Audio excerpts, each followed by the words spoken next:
ஆண்டவரே எங்களை மீட்டருளும்.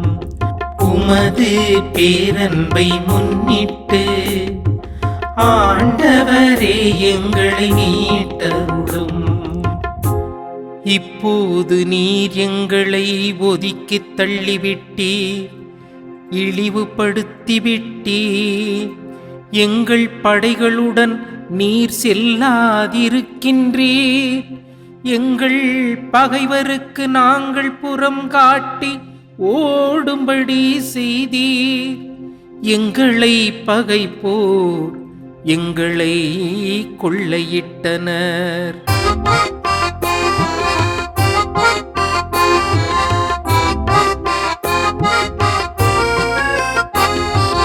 உமது பேரன்பை முன்னிட்டு ஆண்டவரே எங்களை மீட்டருளும்.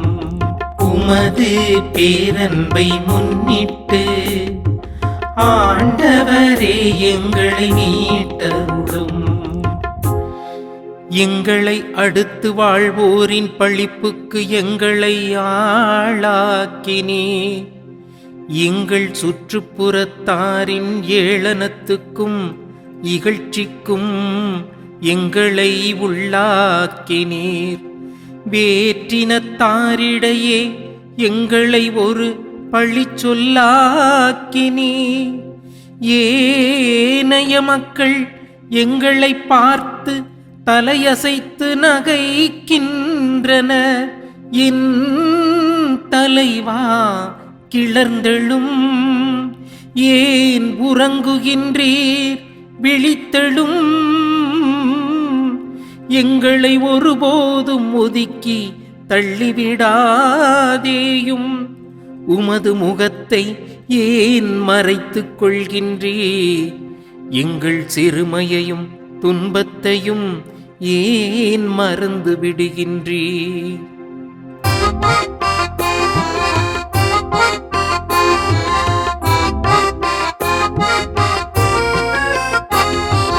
உமது பேரன்பை முன்னிட்டு ஆண்டவரே எங்களை மீட்டருளும்.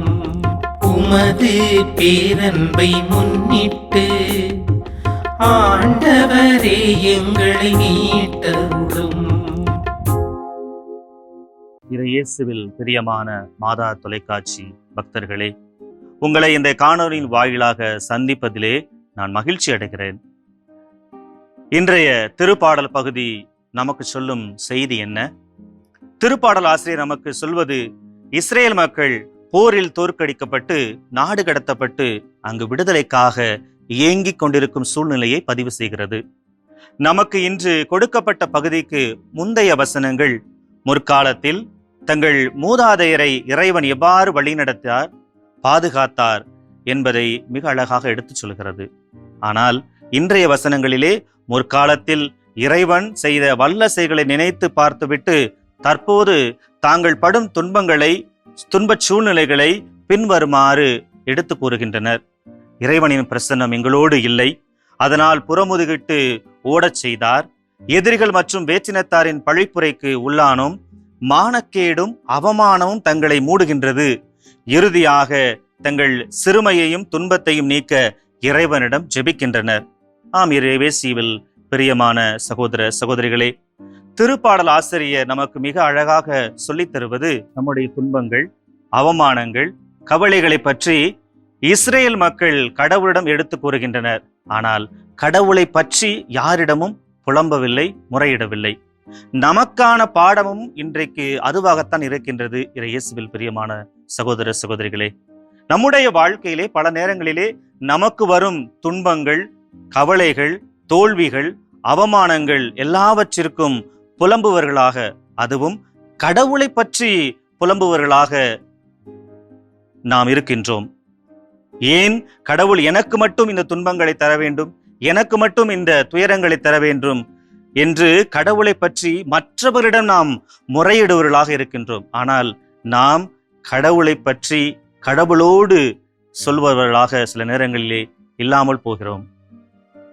நாம் படுகின்ற துன்பங்கள், துயரங்கள் அனைத்தும் கடவுளுடைய மாட்சிக்காக என்பதை நாம் உணர்ந்து கொள்ள தவறுகின்றோம். இயேசுவில் பிரியமானவர்களே, நம்முடைய வாழ்க்கையிலே ஏற்படுகின்ற துன்பங்கள், துயரங்களை நாம் எண்ணி பார்க்கின்ற பொழுது நம்முடைய எண்ணங்கள் வேறு, கடவுளுடைய மாட்சி வேறு, கடவுளுடைய திட்டங்கள் வேறு என்பதை நாம் உணர மறுக்கின்றோம். இயேசுவில் பிரியமான சகோதர சகோதரிகளே, ஆம், நம்முடைய வாழ்க்கையிலே நாம் படுகின்ற துன்பங்கள், துயரங்களின் வழியாக நாம் கடவுளுடைய மாட்சி இன்னும் அளவுக்கு அதிகமாக அறிந்து கொள்வதற்கும் அதை புரிந்து கொள்வதற்கும் நாம் முயற்சி எடுக்கணுமே தவிர, நாம் அவற்றை பற்றி புலம்பி தவித்து அதை பற்றி நாம் ஏக்கங்களோடு இருப்பது எந்த விதத்திலும் சரியானதாக இருக்க போவதில்லை.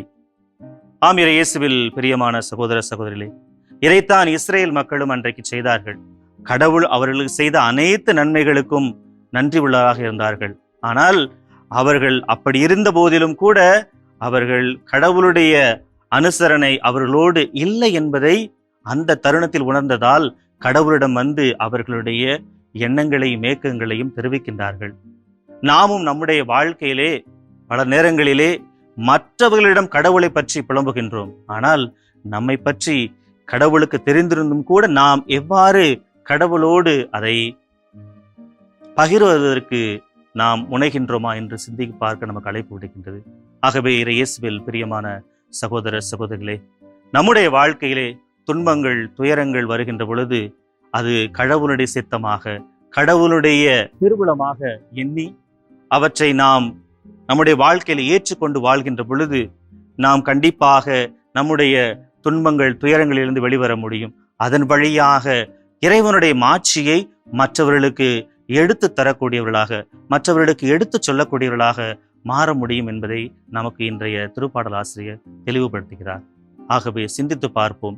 நான் எந்த அளவிற்கு என்னுடைய துன்பங்கள், துயரங்களை ஏற்றுக்கொண்டு அது அனைத்தும் கடவுளுடைய மாட்சிக்காக, என் வழியாய் கடவுள் மற்றவர்களுக்கு ஒரு மகிமையும் மகிழ்ச்சியும் கொண்டு வருவதற்கான ஒரு காரணியாக இருக்கின்றார் என்பதை நாம் புரிந்து கொண்டு செயல்படுத்துகின்ற பொழுது அது ஒரு மிக அழகான ஏற்பாக மாறுகின்றது என்பதை நமக்கு எடுத்துரைக்கின்றது.